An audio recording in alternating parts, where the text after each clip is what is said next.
So okay, welcome mga busing kung saan ay pwede kayong matuto sa aking channel. So ngayon ang ating gagawin ay meron tayong bubunutin na spark plug na naputol na di na kailangang i-top overhaul. Kasi kung i-top overhaul pa natin ay malaking trabaho na at syempre malaki din yung gastos. Kaya ang gagawin natin ngayon ay bubunutin natin ito nang di na kailangang i-top overhaul.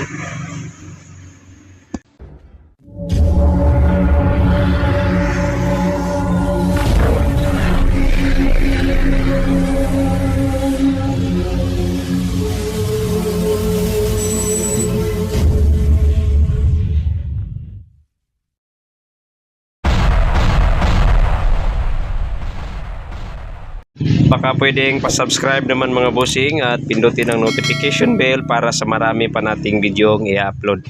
So napuputol talaga mga bossing yung ating mga spark plug kapag matagal natin itong hindi natanggal or matagal tayong hindi nagpa-tune up. Kaya napuputol ito kasi kinakalawang. So ngayon ay tatanggalin natin ito gamit yung ating tools na screw extractor. Ito, so hindi na natin kailangang mag-top overhaul. Gamitan lang natin ng ganitong klaseng tools. So bali dalawa itong sa akin, yung ating screw extractor na tools, at marami tayong mabibili nito online at hindi ito lalampas ng 100. Mura lang ito mga busing. Tapos kuha lang tayo ng pwede nating pangpukpok. At itong maliit na adjustable ay pwede na rin itong gamitin. So ngayon ay ito na yung itsura sa ating tools na screw extractor. So unahin natin ito dito sa pinakamalaki kung papasok ba doon sa butas ng ating spark plug. So hindi siya kasya, try natin itong pangalawa mula sa pinakamalaki.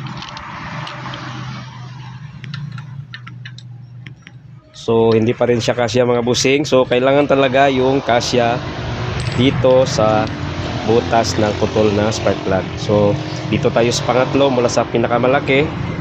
So ito mga busing, kasya siya. So pag pumasok siya mga busing ay kailangan natin itong pukpukin. So ganun lang mga busing, pukpukin. Tapos gamitan natin ito ng maliit na adjustable. So ang pag-ikot nito mga busing ay pakaliwa. So para humigpit yung lip thread ng ating screw extractor. So ito mga busing mukhang natanggal na natin siya. Umikot na yung ating putol na spark plug.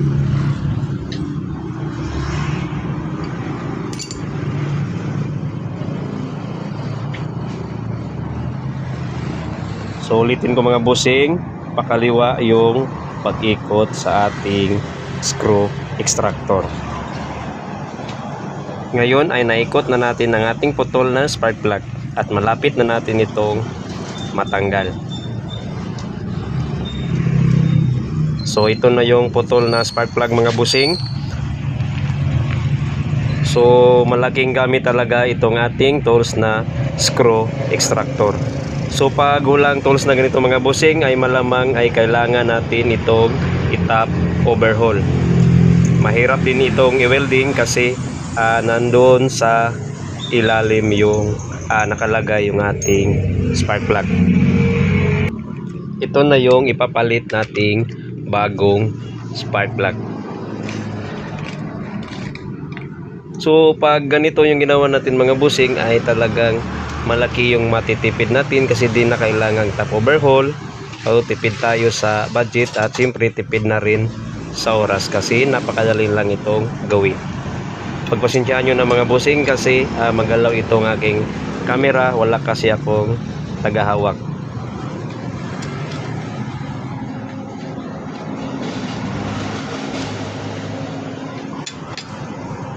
Sana'y may natutunan kayo sa video na ito at baka pwedeng pa-subscribe naman at pindutin ang notification bell para updated kayo lagi sa mga video kong i-upload.